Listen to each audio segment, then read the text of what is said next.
Welcome, everyone, to our study group on practical spirituality, hosted by Mission Urantia. Today, we're focusing on the violence of the world and how this affects our connection with divine source.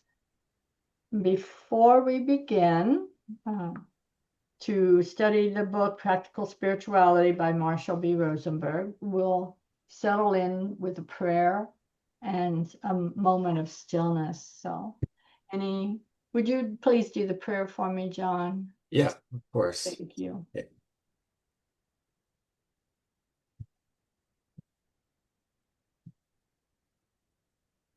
Beloved Father and Mother, we open our hearts and our minds with the intention of conscious contact with you to connect up our spirits with yours and to seek your guidance as we grow to understand how you work in this world and how this world responds to your energy and your ministry, and how we as individuals and humanity as a collective can cooperate consciously with you to bring this world into light and life in a more conscious place of peace and therefore sustainability. So we would ask that you connect us all together with you, with each other, and open our minds and our consciousness to your influence and your guidance as we talk amongst these issues of violence, of war, and what it is as spirit-seeking and truth-seeking individuals we can do to assist not only ourselves, but our communities and our world to move forward. We thank you for your presence and for this connection. We have faith that it is so, and so it is. Thank you. Amen. And now we'll stay quiet for a moment and connect with our spirits.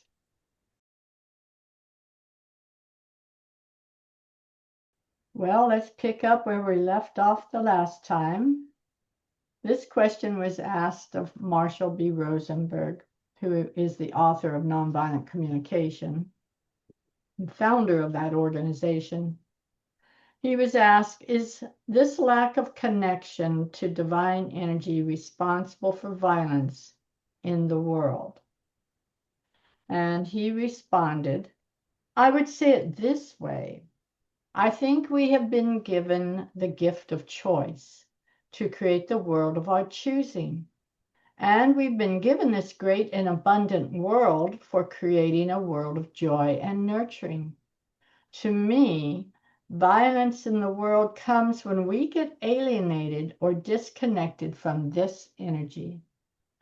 How do we get connected when we are educated to be disconnected?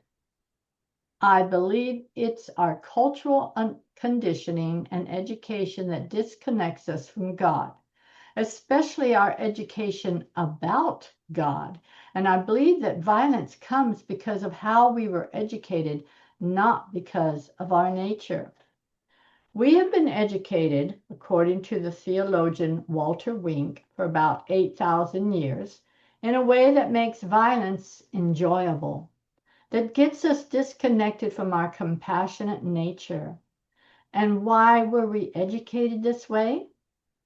That's a long story, and I won't go into it here except to say that it started with myths that began to develop long ago about human nature, myths that humans were basically evil, selfish, and that the good life is all about heroic forces crushing evil forces.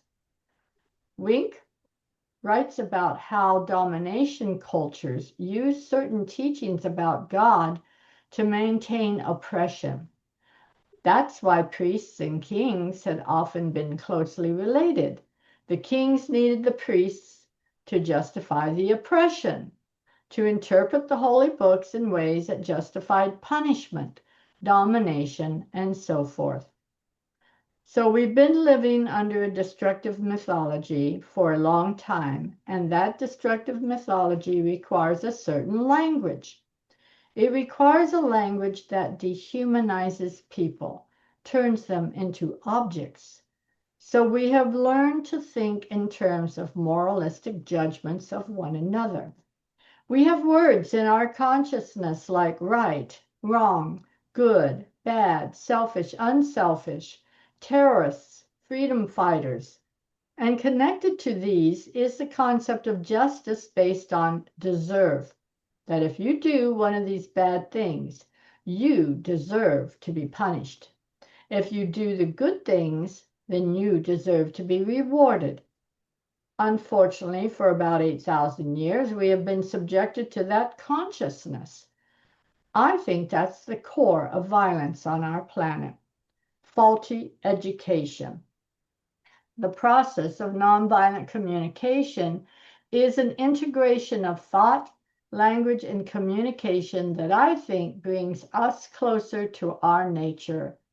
It helps us to connect with one another so that we come back to what is really the fun way to live, which is contributing to one another's well-being.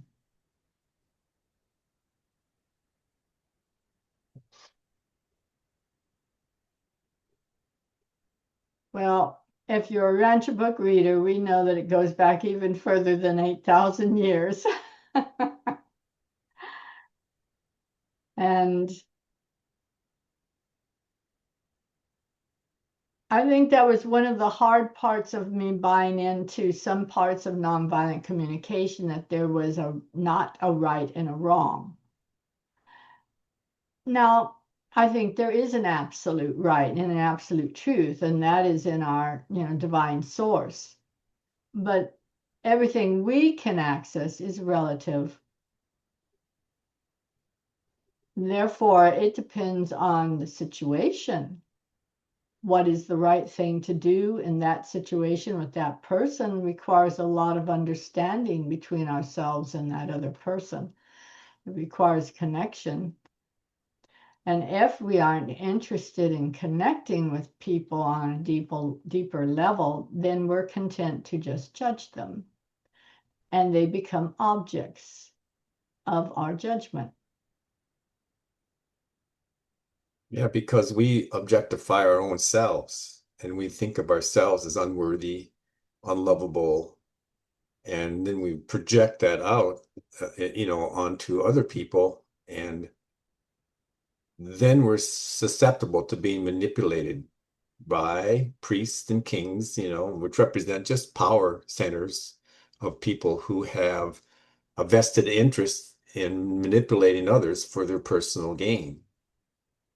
I think his diagnosis is right. The lack of connection to divine energy, is the root cause of not only the violence, but then the reconnection to people to this divine energy is the cure for it, or the solution that will allow for the world to move into a more sustainable social sense and peace and prosperity and stuff.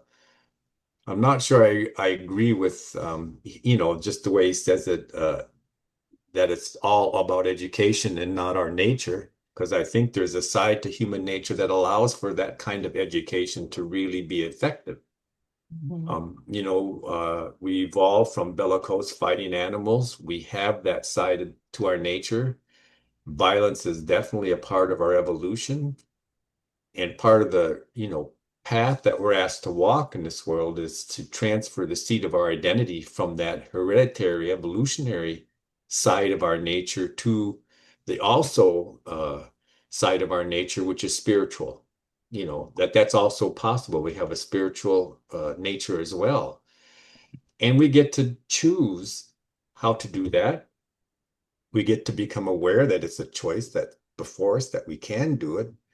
And then the living of that experience is very a significant process in terms of this creation, the meaning of creation. And when you look at how the Urantia book lays out the evolution of God of experience, the Supreme, that living through that process was design, was not an accident. It was designed purposely that that would be our process and our opportunity. On this world, we've had a lot of negative influences that have kept us from really doing that in a very big way. And that is kind of the transition that we're going through right now. We're trying to throw off the yoke of hundreds of thousands of years of the rebellion mindset and move into a more conscious recognition that we're part of a loving creation and that we can consciously participate with this and connect with it. And so the beginnings of that are kind of evident in the whole thing of nonviolent communication.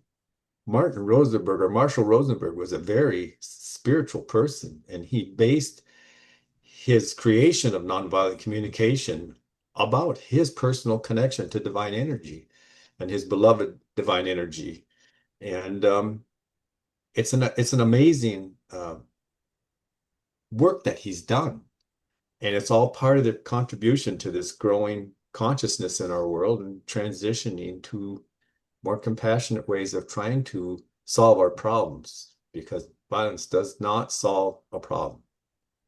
It only leads to more violence. And even if there's periods of rest in between and we think, aha, violence worked. No, that's just a brief period of where whoever won that last conflict is enjoying, some stability in their spoils, but that won't last. And it's never lasted. And then we're back into conflict. And conflict is really the normal state of human evolution for the last tens of thousands of years. It's not the exception.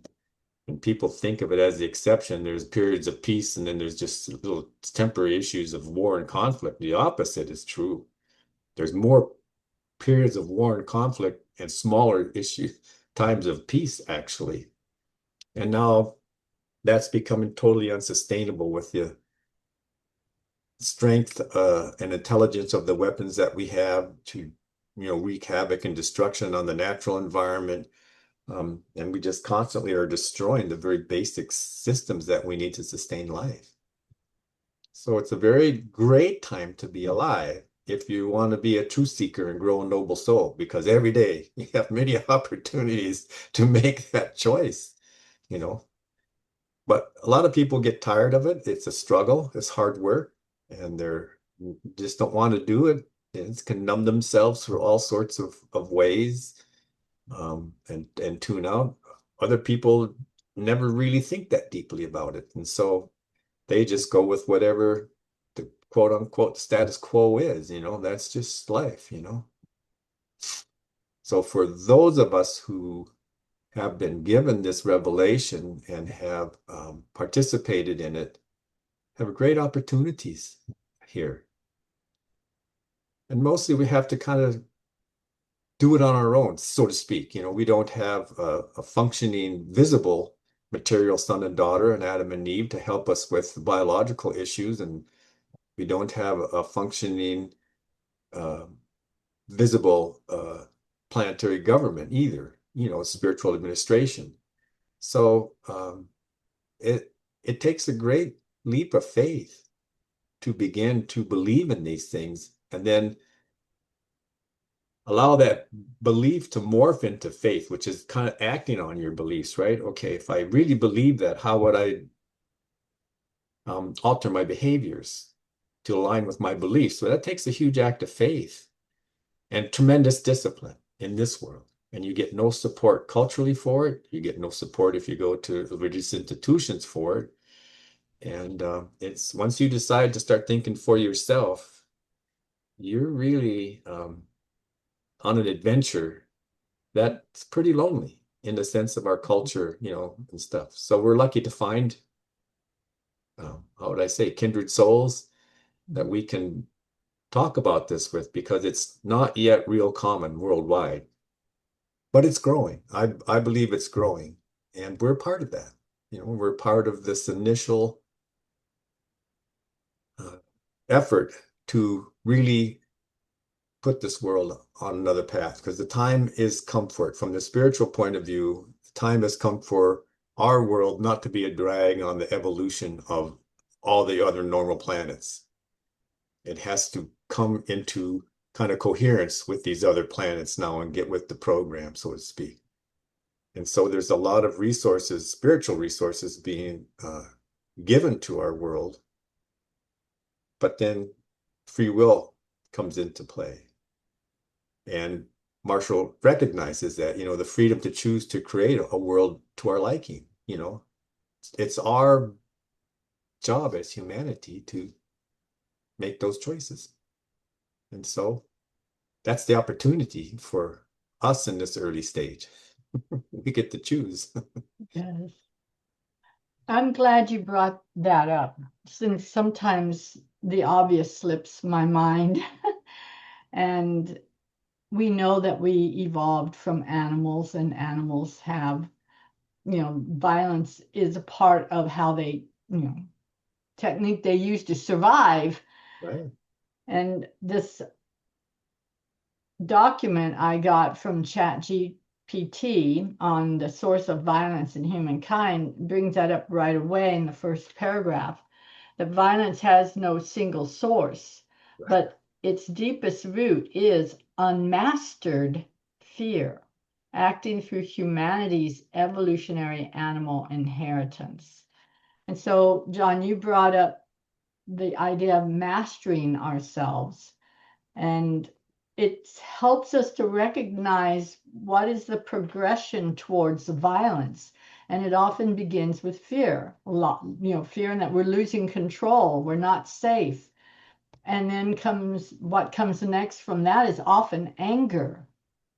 And then it continues to progress until it reaches a point of some form of violence, whether it's violence done to the other person or whether you do this violence on yourself because you suck it up inwardly, and you don't try to understand what's going on with yourself, so you can't heal those issues. Also, what you said when you said it's kind of lonely going through this process with ourselves, and how one really needs to remain committed to looking at the choices you're making. So it reminded me of a dream I had recently, because in this dream I was extremely lonely. In this dream, I thought I was the only one left on the world. There had been devastation, except for my cats. I had cats and animals that I was taking care of, but I had no human to talk to. And my fear was trying to make sure I found enough food. I thought we would have died fairly soon thereafter, but somehow I managed to always find something for us to eat, and we kept living. One day I felt a need to go for a walk, and I walked into this. I'm in a forest, so I walk into an area where it's a clearing, and I see other people, but they're in their own groups, like their own little family groups. They thought they were the only ones left on the world, and yet we somehow got to meet each other in this little clearing. Many of them marveled that I survived as by myself. How did you do that? And I said, well, honestly, I did contemplate suicide because it was so extremely lonely. But I still had others to take care of with my animals, so I kept living. One of the groups was a military group. And right off the bat, the leader of that group wanted to assume command of all of these other, human pods, and do so in a violent way. For example, they saw that I was alone, therefore it would be easy to control me. And he was ordering me to come to them to be of service to them, which I'll let you imagine what that would be. And I said to him, you've got to be kidding me. here we are, the remaining humans, as far as we know, on our world, and we have a chance to remake our world into a better place. And you want to go with the old way of doing things. I'm not going for that. And fortunately, the other family groups joined me and came in next to me to stand firm, saying, no, you're not going there. And also, fortunately, he had been pretty belligerent with his own group, so they turned against him and removed his rifle that he was aiming at me and subdued him so that we actually had a chance of remaking our world into a better place. It was a very interesting dream. It didn't go much further beyond that, but it shows what we're up against. That military group representing that, those in position of domination and control through the methods of violence, and that it was still there. But all we had to do was join together and say, no, we're not going that way.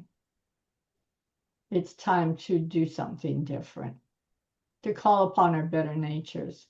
So I thought, I don't know why I had that dream, but it certainly did fit in with this discussion, I think, because that's what Rosenberg's also saying. We can use the power of our choice and call upon that better nature of ourselves and look at how we've been educated to think of other people and look at how our language has supported that more violent approach, and recognize these things and make changes for the better. I love the way he ends it by saying, it helps us to connect with one another so that we come back to what is really the fun way to live, which is contributing to one's well-being.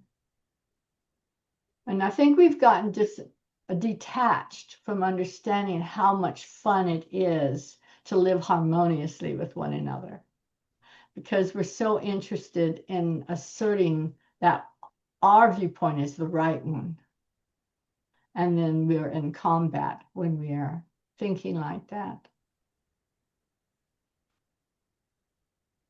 Well, we live in a culture that's totally materialistic, based on seeing others as objects to be manipulated for my own personal well-being. And the minute that you objectify people that way, they become the other, and then it's all right to exploit them, even to the point of killing them, and we're seeing right now in our world probably one of the greatest evils ever, which is war for profit and the taking of human life solely for the reason of material gain and money. And the Urantia book has a teaching, a saying, and it's something about, greed will eventually destroy the very thing that it hopes to maintain, and that's the end game for greed. And we're kind of seeing that right now. The greed of predatory capitalism worldwide is literally destroying the very systems that greed used to attain its power. And the hollowing out of the middle class, which was how it all happened, and now they can only use coercive measures to continue the wealth pump, because the wealth has pretty much been pumped out of the middle class. Mm. So we're in very interesting times, and I think even with the short little bit I've got left in my life, it's going to get a lot more interesting.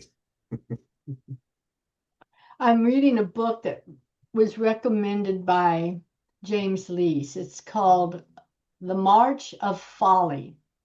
I forget the name of the author. I can send it to you afterwards if you're interested. She's a little hard for me to read at times, very high educated. I wish she'd say something simpler, but I am getting through it and understanding. She is taking the time, the acts of folly from the time of the Trojan War, appropriate with Odyssey being in the movie theaters, then through uh, all the way to the Vietnam War. So she touches upon the folly of the popes in Italy in, like Renaissance period. She talks about the folly of the king and those who supported him, King George, I forget what number he was, in dealing with the American colonists. And then now we're in the Vietnam War. And it's a similar folly where you recognize this is a losing cause, but we got to keep doing it because we've got to show that we are sovereign here and we get to choose how this turns out. We don't want to come away with by losing face. So yes, we'll go ahead and waste lots of money and lots of lives and know it's going to be futile in the end. But we've got to do this. We'll come up with a reason why it's necessary. And in the Vietnam War, it was to stop the flow of communism, taking over the different Southeast Asian nations. Now that we've seen the results of that conflict, and when we saw what happened when we left, yes, Vietnam became reunited, which is what they wanted. And it did become communist, but it's also started embracing capitalism. And we are actually on good terms, trading terms with Vietnam. And did the rest of the Southeast Asia all become communist? No, it didn't happen. But that was the fear that was pushed on our way of thinking from our government because they feared that at that time.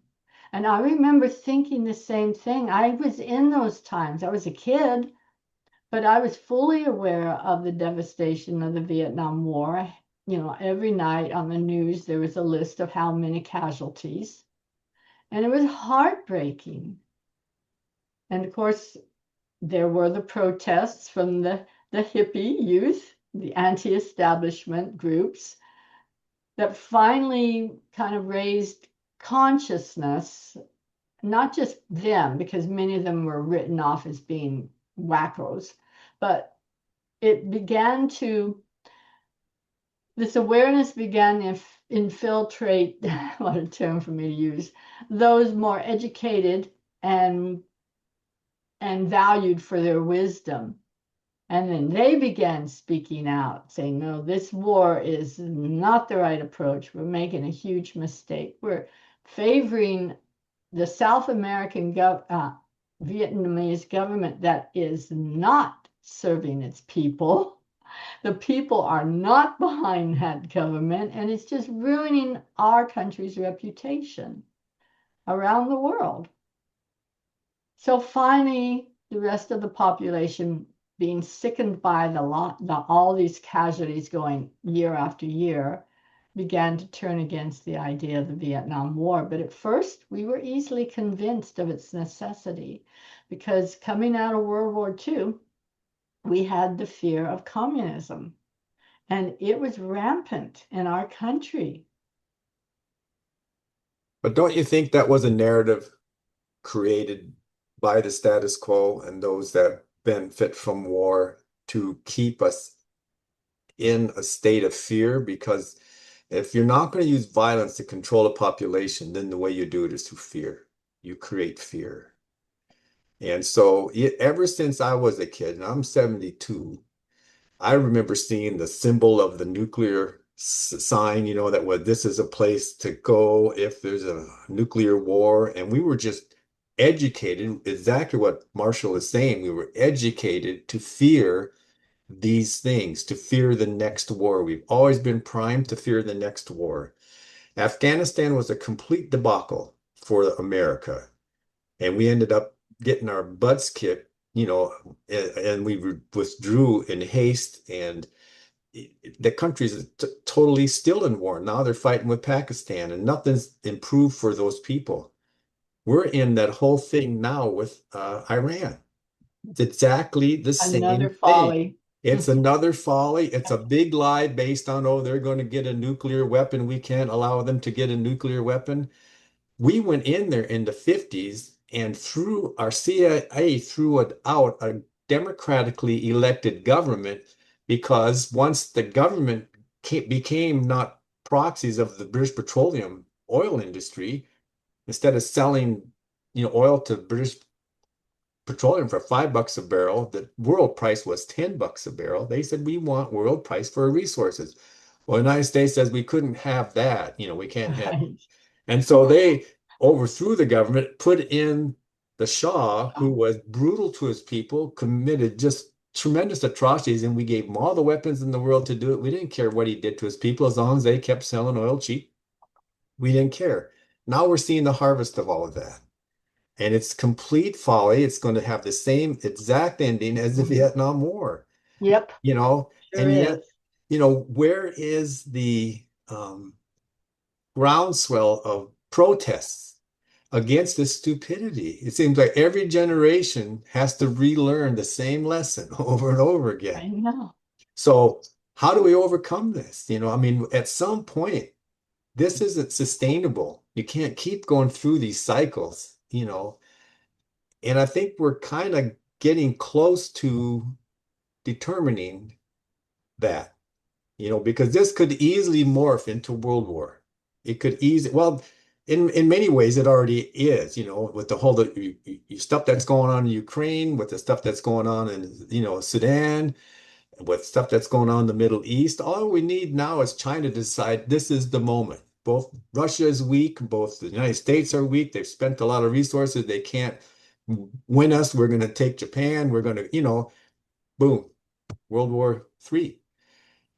I hope it doesn't go that way. But the only thing that I can see that will, kind of turn this momentum in a different direction is people individually waking up in a spiritual sense and starting to connect with the spirit that is in them. And then, a critical mass, maybe 10% of the people in the world, at some point, people will say enough to withdraw their support from it, and it won't be able to continue.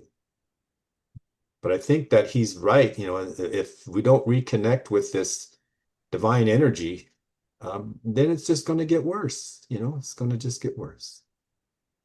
Well, I agree with you on the greed factor in terms of trying to brainwash people and deciding with your position so that you can uh, achieve your agenda. But I do think, based on what I'm reading in this book, March of Folly, that our President Johnson at the time and those in his closest circle had a genuine fear of the spread of communism. Fear was a huge factor. And then the other fear was losing face, recognizing you made a mistake and can't figure out how to gracefully get out of that mistake. So you continue to promote knowingly to the public that this is a losing cause. Yes, continue Yeah, to and that promote what happened we when can Nixon do. was president. Hmm? That happened when Nixon was president. All Well, that but it was lying. also with Johnson. And then it continued into the Right, Johnson administration, right? that's right. Yeah. I So got I got to it give Johnson, I snowballs. didn't like him, but I gave him a lot of credit, for because he ended the war. He Yes. signed the Civil Rights Act and he signed the Voting Rights Act. So that was a huge, and he was a Southern Democrat Oh, or you're talking about Republican. Johnson? Yeah. Yeah, He was Johnson didn't end the war, though. It was Nixon who ended the war with the help of Kissinger. But yes, Johnson did sign those very important civil rights bills. yeah. So I mean, but here we are with after all of that, with the most horrible president imaginable, doing the stupidest folly I know. imaginable, and it's like, oh my God, we've seen this before. We know I where this know. goes. It should be obvious to the American people who have lived through the Vietnam War. It should be obvious. Yeah. And I think it is obvious to them, and they don't care for whatever reason. They know what the end game is going to be here. And they either don't care or they see that end game being good for them and their interests, Or they just feel helpless. or they just feel. So Yeah. they just don't try. Yeah. So that's always been the part that interests me with Marshall Rosenberg is how he ends this. How do we overcome this condition? Yes. That's to me, that's the interesting thing about him because it so aligns with my own feelings that the real power to change this has to be divine energy. Yeah. In fact, if you had his language of nonviolence and you used it in diplomacy, you would get to the nitty-gritty of what is it that this group that you consider an enemy, what is it that they need that is something you could relate to, you could understand. Ho Chi Minh tried to get, before he became an avowed communist, he tried to get the world, powers that be, to work with him in getting rid of the corrupt government that was down, in Vietnam at the time, get rid of the French. They wanted their freedom. They thought America would understand because we had revolted against what we viewed as oppressions from Great Britain, their lack of understanding the American people, thinking we were just a bunch of barbarians. He thought we would understand, but no one took him seriously. And eventually, Kissinger obviously knew how to do this diplomacy because he was able to work out an agreement that would end the war. But by then, Ho Chi Minh had come to see us as an enemy. Well, we were. Yeah, we were. Yeah. They just wanted to have their independence to decide their own, you know, the evolution of their own country without foreign interference. And we should have understood. Well, I mean, you can look at the same thing we're doing to Cuba right now. The same thing. Castro was communist and Yeah, and so we're still punishing that nation when they're totally unable to mount any sort of physical military threat to the United yeah, States. Um, and so what is that about? Why don't we end the blockade to Cuba? It's just greed. The people in southern Florida, who were the people that owned all this shit in Cuba before the Castro took over and kicked them all out, they're still wanting revenge yes, for true. that, and they manipulate our government. They're a very vocal, small minority, but in that area, if you want to carry the state of Florida, you have to have those people vote for you. Otherwise, you're not going to carry that state. And we don't seem to have any real care. I think there's enough knowledge of there's other ways to do things. We don't, the people that are making these decisions, they don't care. Mm, They have their way of doing it. They have the reasons for wanting to do it. And we're all just basically cannon fodder for them. mm, And they are also indwelt by the Spirit of God. mhm. So how do you know, I don't know that you could appeal to them on a spiritual basis. I think they're too far gone. They wouldn't respond. But there's got to be people in lower levels of that power structure that are still got some sensitivity or moral values. And now they're all paralyzed by fear. If they don't go along with it, they lose their job, they lose Right. their influence, so where does that leave us? The peons of the world. It leaves us waiting in the background for either someone to die of natural causes or to eventually serve out the term and get replaced, as it should happen, by a different person that we would vote for. Anyway, and hopefully that we would learn from this experience and have our eyes opened. I hope. Yeah. And I think that, from a spiritual point of view, there is a turning point, and I think it happened with the adjudication of the Lucifer Rebellion. And once that this world was lifted, the spiritual quarantine was lifted from our world, now the tide is beginning to shift. But it's a slow process. Hmm. These things don't happen overnight and they don't happen by divine fiat. We still have to, as humanity, um, take advantage of the resources that are so abundant and make it so much easier for us to connect with by exercising our freedom to choose. We have to choose it still. Yeah, And maybe people haven't suffered enough to I know. That seems to be the big motivation to change is suffering.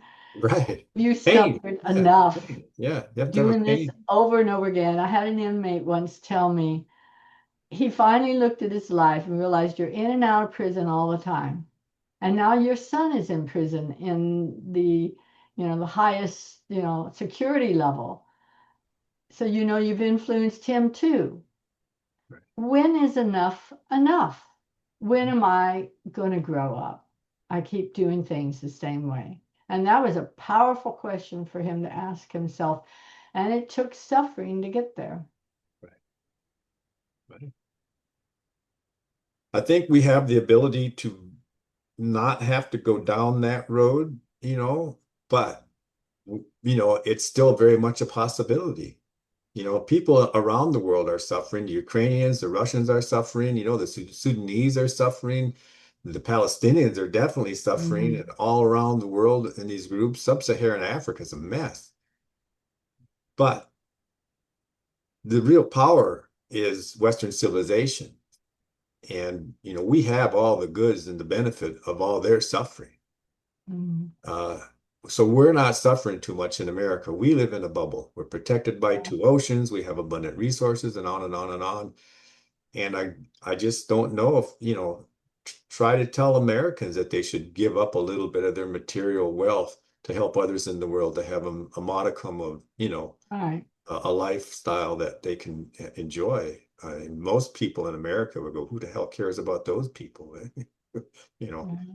So I think the suffering really is going to come when the Western civilization in Northern Europe and America feel the pain Mhm. of this, and if that pain's gasoline at $20 a gallon or whatever that pain point is, Mhm. until there's some real suffering here, people are just selfish. Americans are so selfish. Yeah. Yeah, my viewpoint when I'm talking with those who don't see the point of doing aid to other countries is that if I can contribute to lifting up their level of prosperity, in the end result, we all benefit. When Right, you have people prospering everywhere, that improves trade, it makes all kinds of things possible. right. Anyway, It's should not it's not a logical thing for the people that are in power. You can't reason them out of it using logic. They're too far gone into this idea of domination and using the power they have, which is considerable at the moment, to yeah. benefit themselves, And I think that's a pathology with greed, just like addiction. A lot of people that are alcoholics or drug addicts in their more lucid moments know that they're destroying their lives, but they can't Mhm. stop. And I think it's kind of like that now with these people. It They're going will to be. go over the edge of the abyss and they're not going to wake up maybe ever. And they're going to hit the ground and it's going to be a mess. But nobody seems willing to or able to uh, prevent that at the moment. And it's really sad because America had institutions that should have prevented this. And slowly over many administrations, we've kept giving power to the executive branch. And now here we are, our politics, we don't have a democracy anymore. Well, maybe we can get it back, but, right now, the democracy that we had for the last 250 years, it doesn't exist. What do you mean, John? About this democracy that you don't have it? Well, our government was set up for three equal branches of government, and they were to act like checks and balances on one another. So right now that's been destroyed.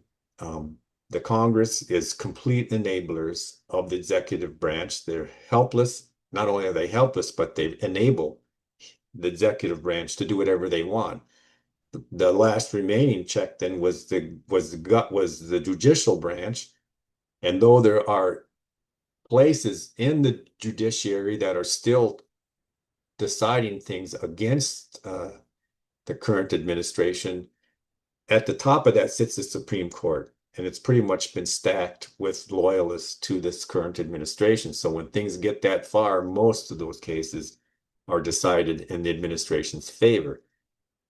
That's not the democracy we had before. You used to be able to um, get legislation passed that would get signed into law that would, you know, be more moralistic or more for the common good. Now that process is working, so the decisions come down and they're for the good of a very few people.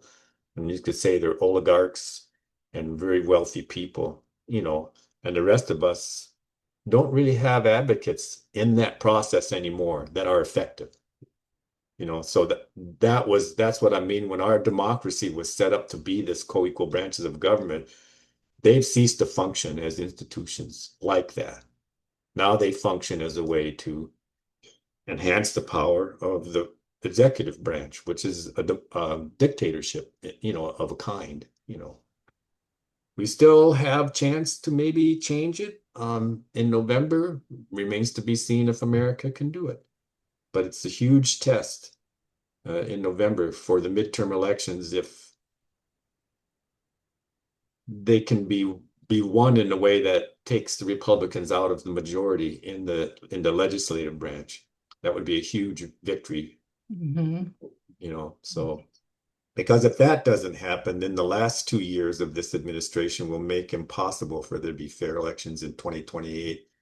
They're It doing wouldn't their happen. best Yeah. to So ensure that they keep winning. yeah, yeah, they'll, I'm hopeful, but I also know that uh, Jesus had this saying, what would it matter to you if all things should crash and burn, if the world should pass away? What does it mean to you personally? Where's your salvation or and for those of us that have a faith that transcends this material existence in life, it's some sort of solace, I suppose, but it's still pretty painful to watch it all happen. And when people start losing family again,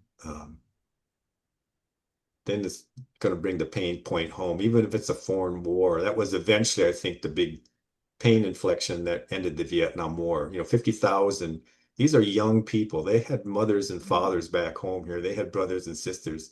And there was a lot of, resistance to that war based on the body count.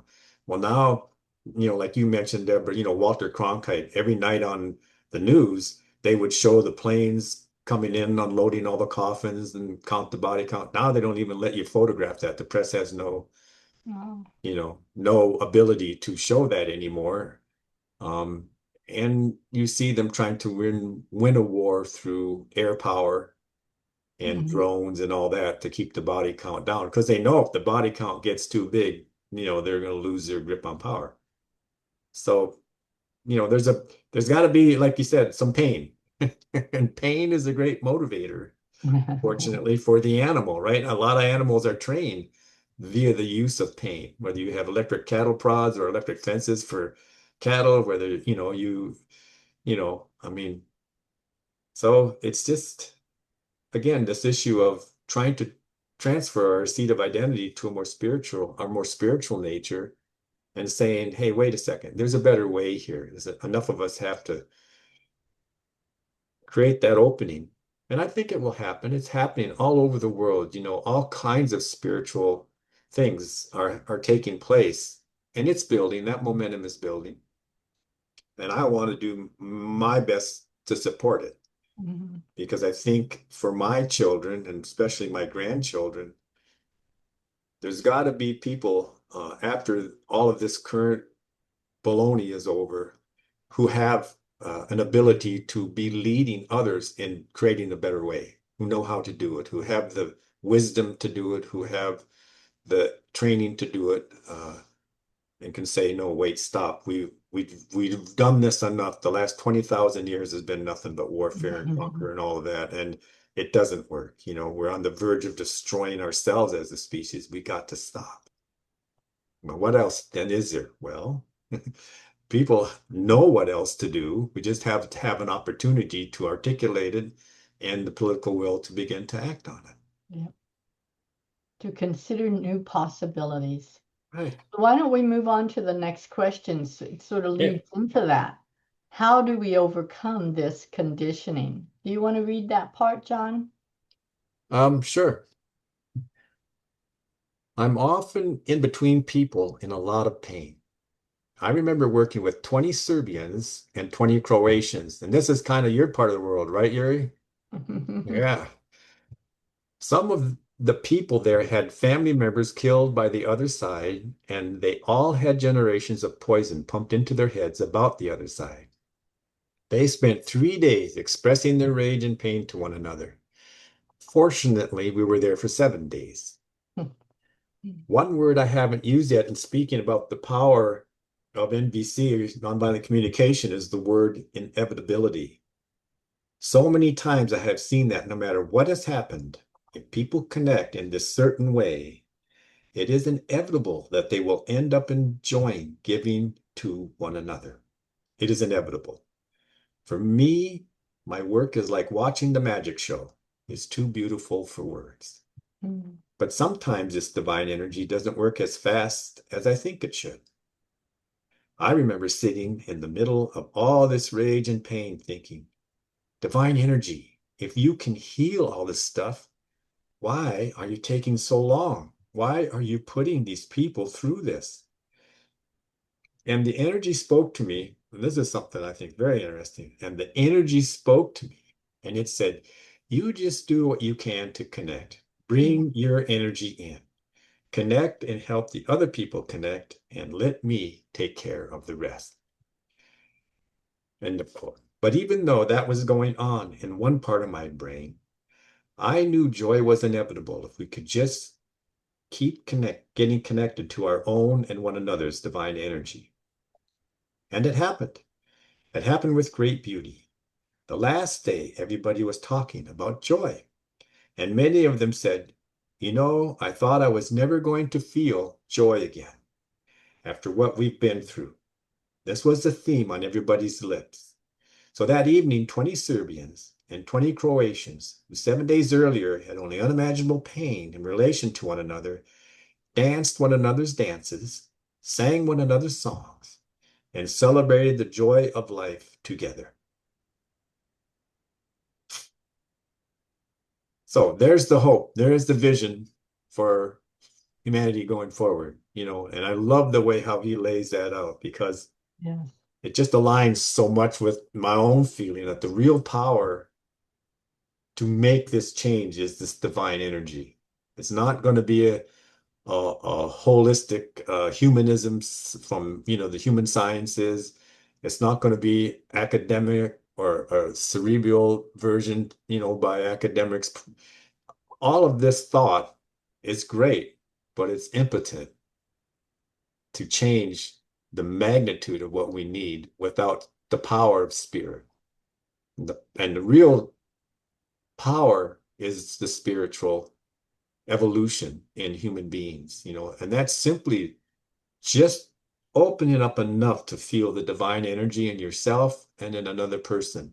And then you know that you can't hate that person, you know. And so then all the other possibilities for peace become real.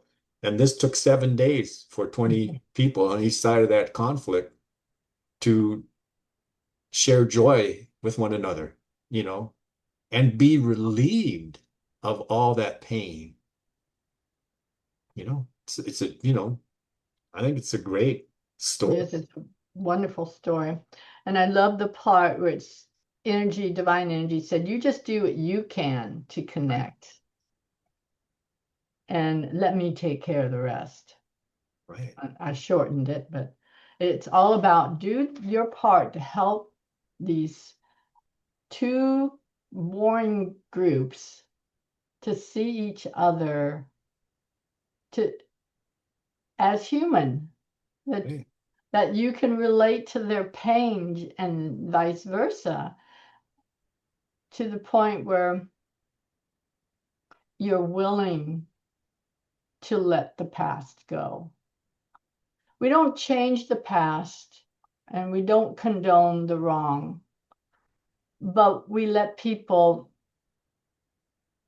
we accept that we're fallible, and we can let go of the emotional devastation of the wrongs that have been done, because unless we're willing to let that go, and that's forgiveness, we can't experience the joy and the beauty of relating to one another in a harmonious way. So, I think the strongest drive in humanity is to survive. And when we see ourselves hurting one another so much that we see our own survival is kind of tied up in, wait a second, I need to stop. We need to stop this or we're not going to survive.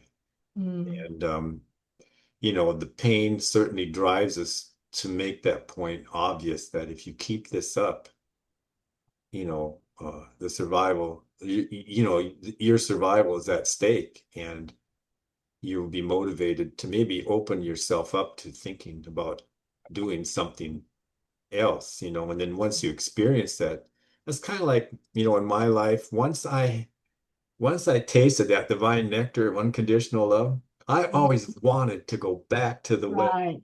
and have another drink, and I would do whatever it takes to get Mhm. back there. Well, that meant taking on a lot of discipline. I had to discipline this nature of myself that wants to argue, that wants to react. I had to take responsibility for all that. Then I had to learn, well, what are those triggers about? I had to sit down and make time to practice stillness because it's in that silence that I really could connect. It's where that drink of divine nectar came from. Mhm. And it's still that way, but I'll do anything to get back to that because that's what happiness is for me. When I'm in that place, none of this shit matters. And I know it's all going to get worked out one way or another.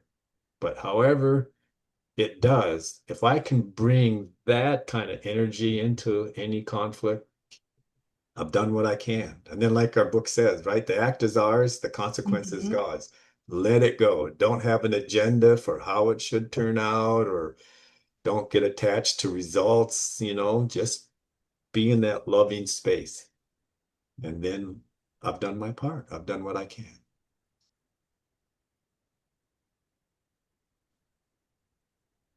So the next question is, we gain this connection to each other by knowing God? And Rosenberg answers, I want to stay away from intellectualizing about God. If by knowing God we mean this intimate connection with beloved divine energy, then we gain every second as experiencing heaven. The heaven I gain from knowing God is this inevitability, to know it is inevitable that no matter what the hell is going on, if we get to this level of connection with one another, if we get in touch with one another's divine energy, it's inevitable that we will enjoy giving and will give back to life. I've been through such ugly stuff with people that I don't get worried about it anymore. It's inevitable. If we get that quality of connection, we'll like where it gets us. It amazes me how effective it is. I could tell you similar examples between the extremist Israelis, both politically and religiously, and the same on the Palestinian side, and between the Hutus and the Tutsis, and Christian and Muslim tribes in Nigeria, With all of them, it amazes me how easy it is to bring about this reconciliation and healing. Once again, all we have to do is get both sides connected to the other person's needs. To me, the needs are the quickest, closest way to getting in connection with that divine energy. Everyone has the same needs. The needs come because we're alive. Now, I think of that as being kind of planted in us by divine source so that we could see ourselves and others, and we can make that connection with one another, and that these are needs that are common to everyone and they're life-giving needs. And once we see a person's need on that level and recognize it in ourselves, there is a natural tendency, if you have not been thoroughly degraded by your greed and selfishness, there is a natural tendency to want to help that person to have their needs met as well as your needs met. You'd like it to go both ways. And that you see that your own personal self has been enhanced because you're experiencing not only your joy, but you're experiencing their joy when we have connected and met each other's needs. Those who think that they are happy living the selfish, greedy life haven't really experienced the joy that you talked about, John, the divine drink of divine nectar. They haven't experienced the joy, the enhanced joy that you get when someone else is also joyous with you. You're not joyful alone, you're joyful with one another. It's much bigger. And that's when little self is expanded into big self. When you see yourself as making up the whole human body, human collective. You're one of the cells that's contributing to the vitality of that human collective consciousness. I sometimes can't help it. This is situational. But you get into conversations in America with politically polarized people, and they're going on about all kinds of issues, whether it's immigration, racism, gender issues, blah, blah, all these things that divide us, right? And so I usually I try to get out of those conversations as gracefully as I can because, you're talking to somebody that's not open-minded. So arguing with them isn't going to do any good. So I'll often say to them, I hear you what you're saying, and I have exactly the same needs you do. Mm-hmm. Oh, no, you don't. You're this pinko liberal communist, blah, blah, blah. I go, I'm not. I'll bet you any money you have exactly the same needs I do.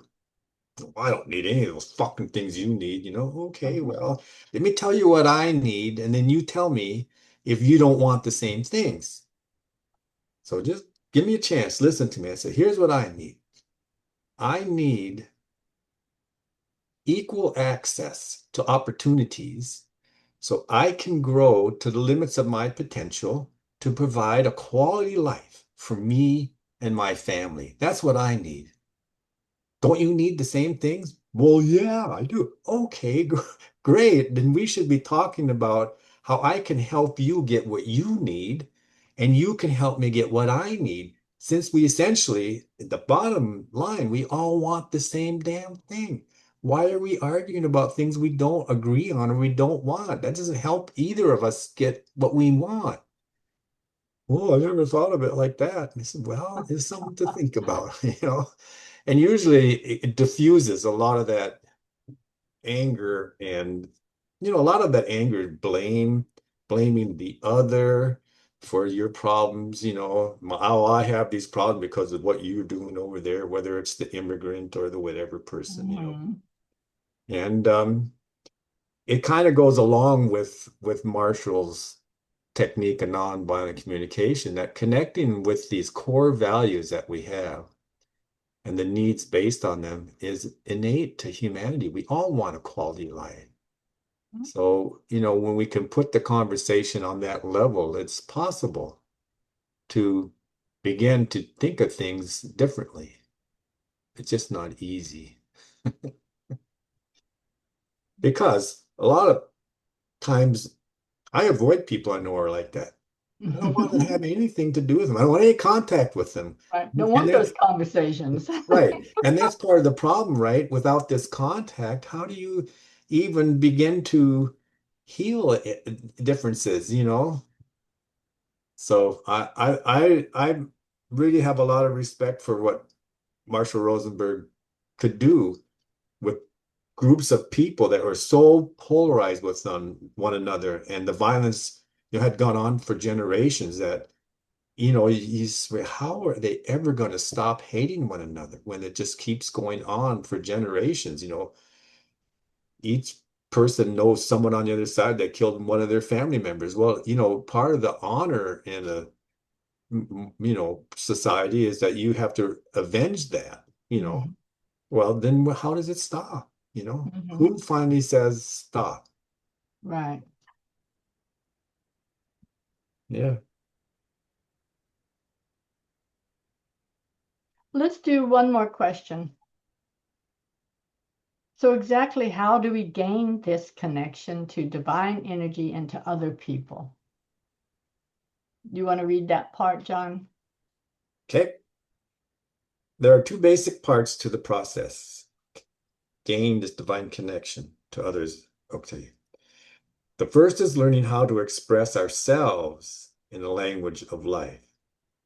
The other half of the process is how we respond to other people's messages. In nonviolent communication, we keep our attention focused by answering two critical questions. What's alive in us? And what can we do to make life more wonderful? The first question, what's alive in me? What's alive in you? Is a question that all over the planet people ask themselves when they get together. How are you? Sadly, though, most people ask the question, very few people really know how to answer it very well because we haven't been educated in a language of life. We've not really been taught to answer the question. We ask it, yes, but we don't know how to answer it. Nonviolent communication, as we'll see, suggests how we can let people know what's alive in us. It shows us how to connect with what's alive in other people, even if they don't have words for saying it. What's alive in us? And what can we do to make life more wonderful? I need to plant that in my brain and fix it there.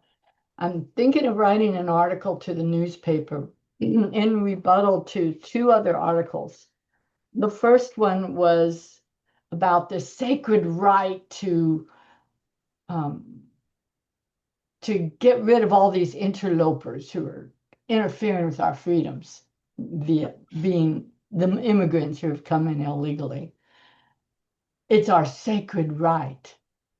And the other person's essay was in rebuttal to that.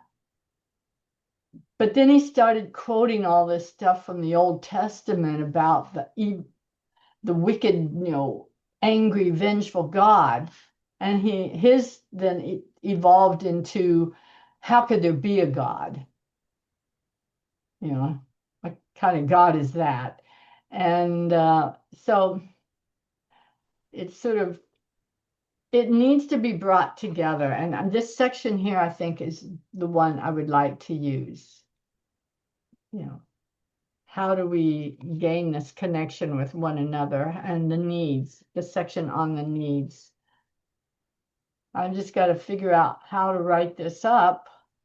I might even send it to you either of you and ask you to comment on it and see if we can make it even better.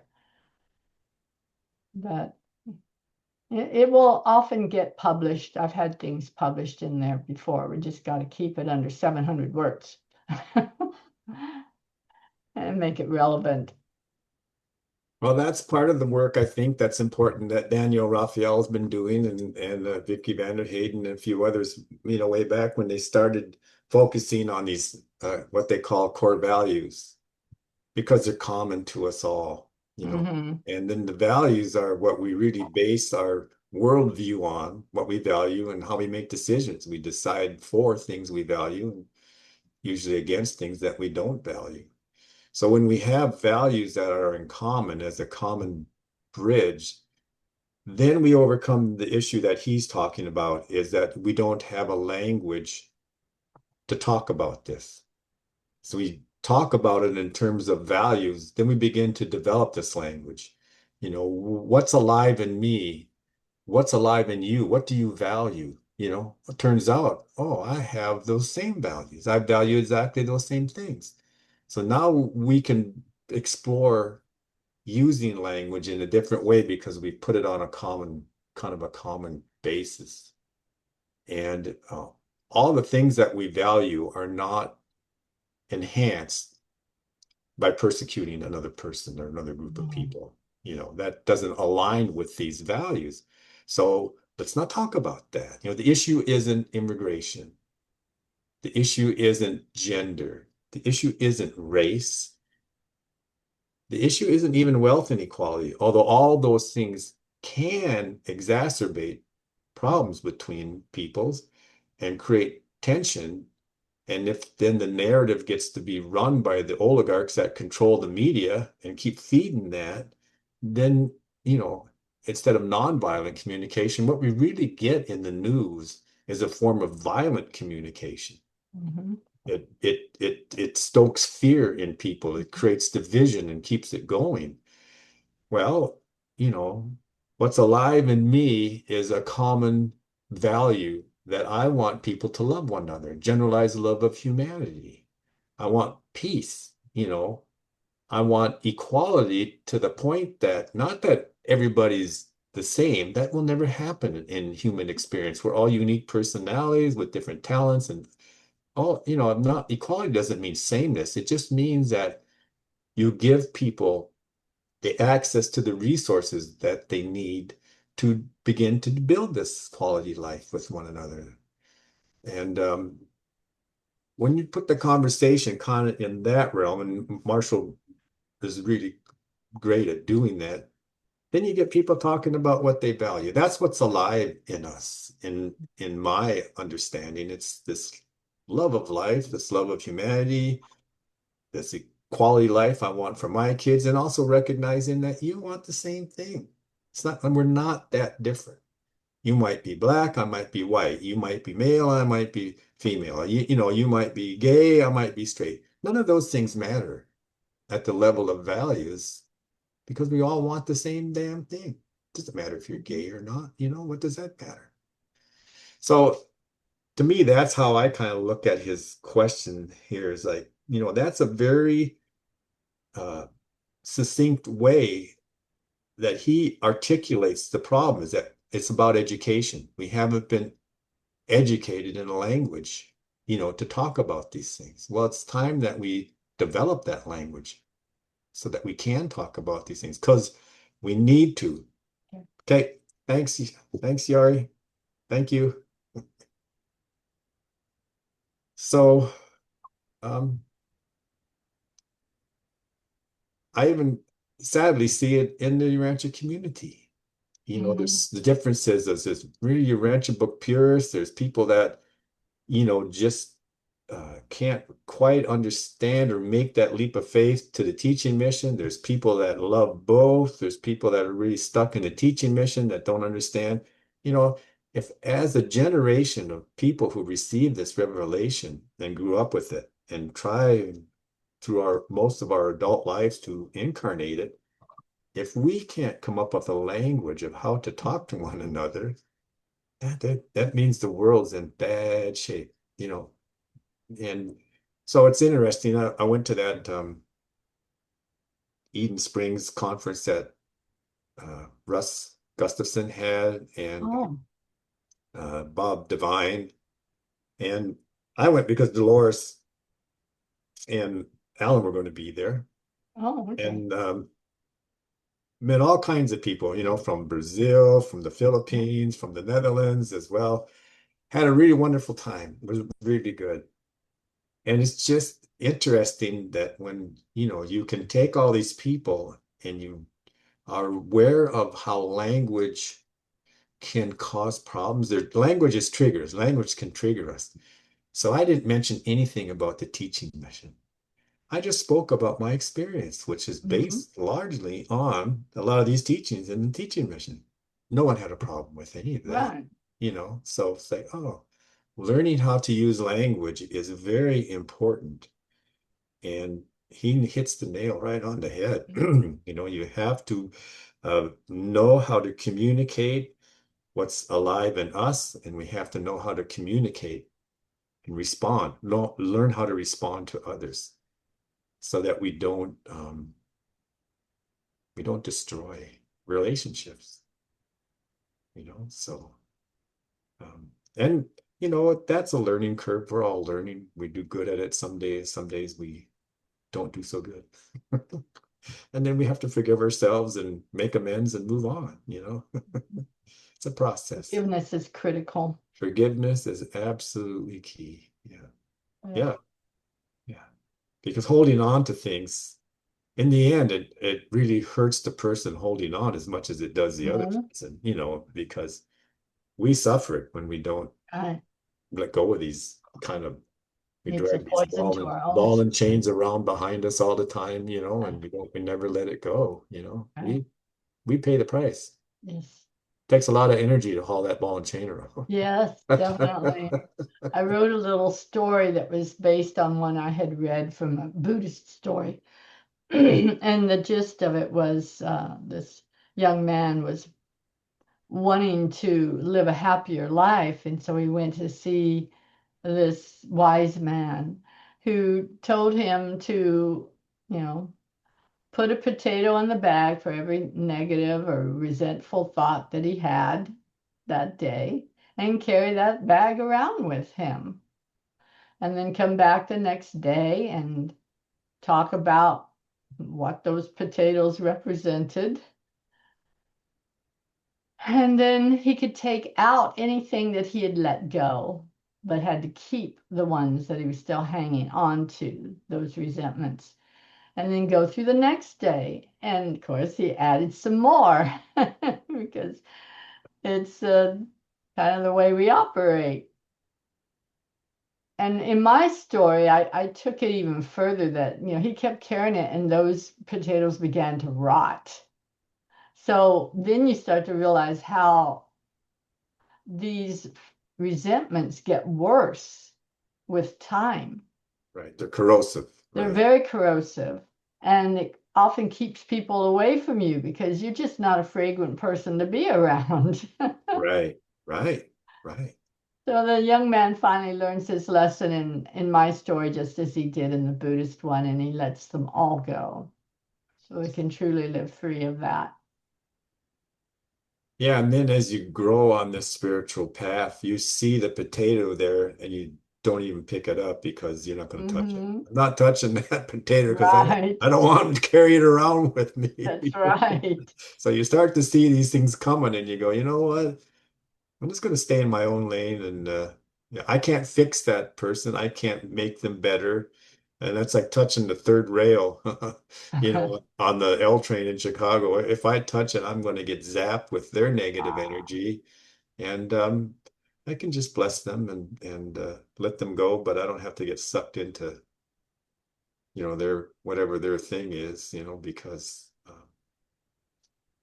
maybe they're not in a place to hear what I might have to say to them. And if, you know, it's like Jesus said, you don't throw what is holy to the dogs. That's right. And that takes discernment. And it's an interesting paradox to try and resolve the difference between discernment and judgment, but you do have to have discernment anyway. Hmm. And sometimes it's just best to let people hang on the tree for a little bit more, need a little more sunlight to ripen or something before they're ready, but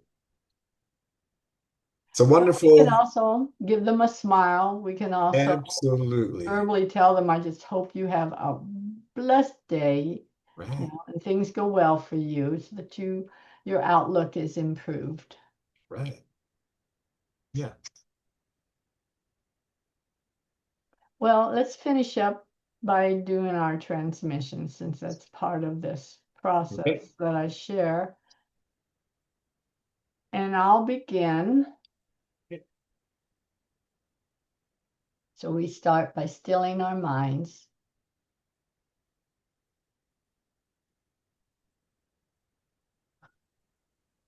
You are our beloved children, and we love you so much. This is your mother speaking. You have spoken today on some essential ideas on how to live a life that is more wonderful for both you and others, on how violence cripples your willingness to see the world in another way and to find a different way of doing things. How fear is at the root of that violence. Our children, many of them, often lack that wonderful experience that they can have when they tap in to the spiritual life that's within them.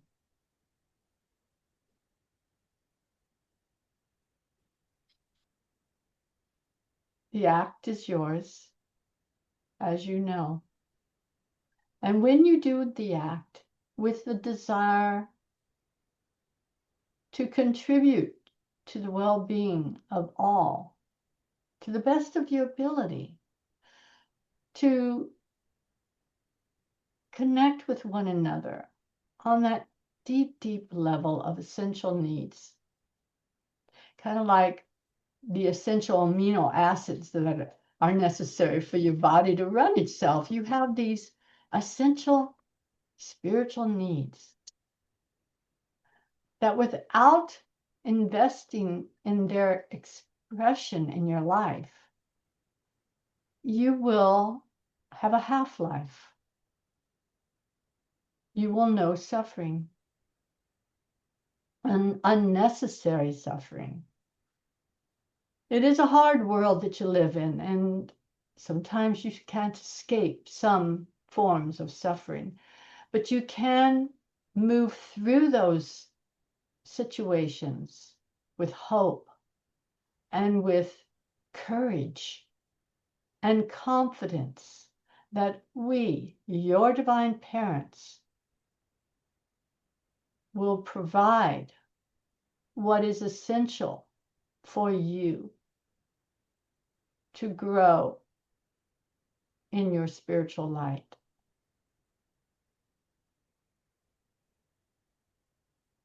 My children, we urge you to continue to think deeply on the message of today from your reading and from what we are sharing with you, so that you become very capable of expressing it on the spur of the moment. Because our children who are lost, they need you to connect with them in a way that helps them to experience the joy of that connection, the fulfillment it gives them to see the world with hope and possibility and joy. of remaking this world as Deborah had dreamt. We don't ever want you to have to get to the point of such a devastation in life that you finally have to pull yourself out of the gutter and realize it's back to the drawing board. We can do this before that level of suffering ever happens, and we know that you can accomplish it, and we are there to help you. Do your part. Do what you can do to be that expression of love and acceptance and wisdom to your fellow humans. And let God do the rest. Don't lose hope, loved ones. This world has a great destiny. It's not just one in concept, as explained in the Urantia book. It is one that is evolving. It is such a wonderful destiny, and the joy of achieving it is so exquisite that it will succeed. We are with you. Your spirit is always serving you.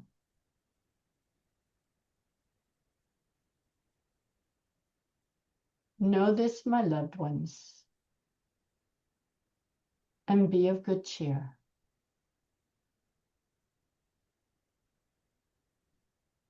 You will succeed and be victorious over all the devastations of the past that have altered the course of this world. You can get back on track to the divine will and being expressed through your life in truth, goodness, and beauty. With that said, I bid you a good day and thank you so much for this heartfelt discussion. And I will now let another speak.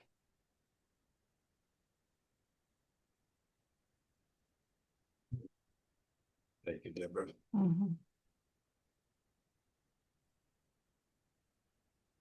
My beloveds, this is your song, Christ Michael.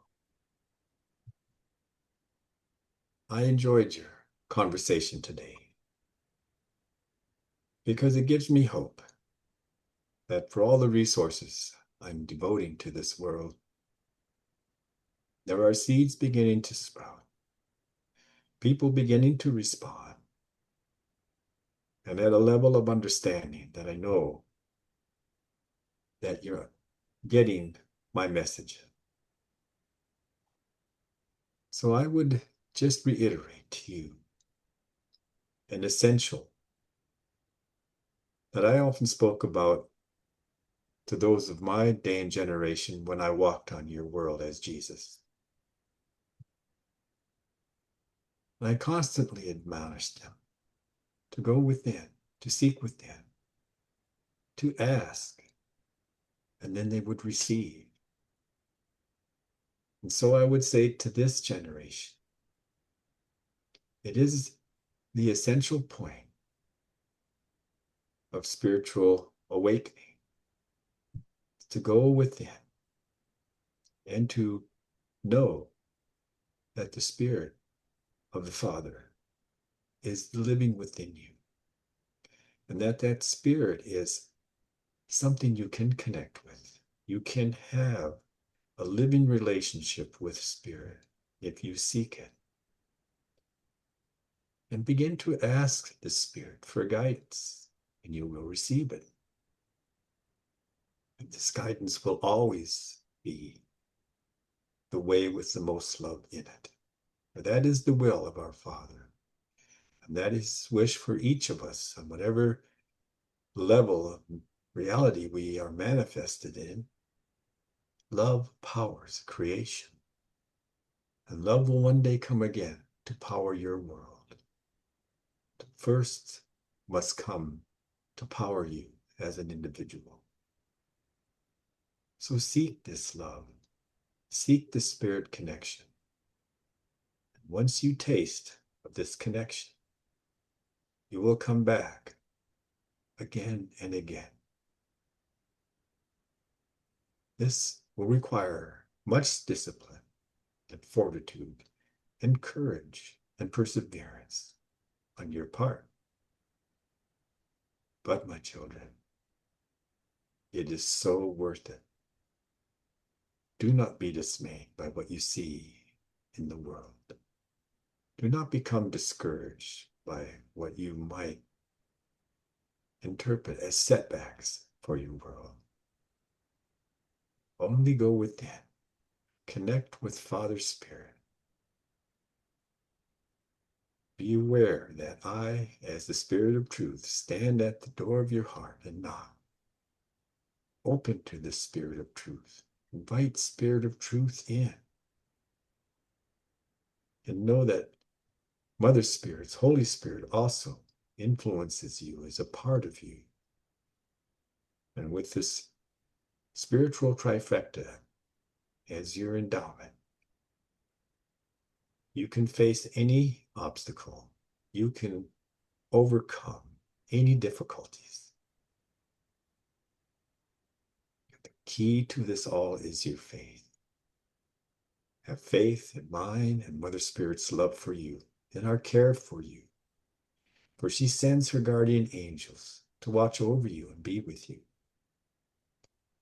I stand ready to walk beside you whenever you remember to ask for my company. You have all you need to grow noble character and a mighty soul, and I encourage you to do so. Be this light of love, no matter where you are. And when your mortal career is over, you will come to me, and we will continue to enjoy this exploration of growth and love and understanding, and how to more and more become like our Father. My peace I live with you. My love I give you generously. Go forth knowing that all is well. Good day.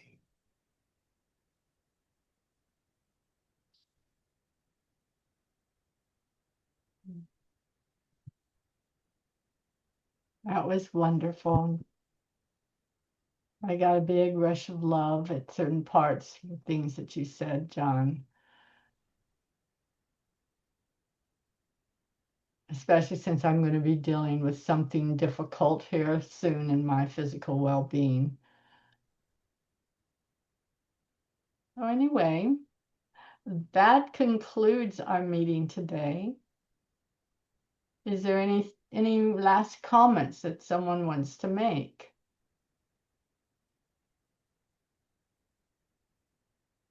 What was the Klingon admonition in Star Wars? Go forth and prosper. The Klingon said that?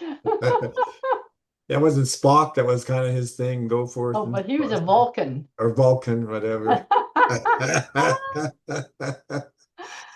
Yeah. Go forth and prosper in love and peace and joy and happiness and spread it far and wide. That's right.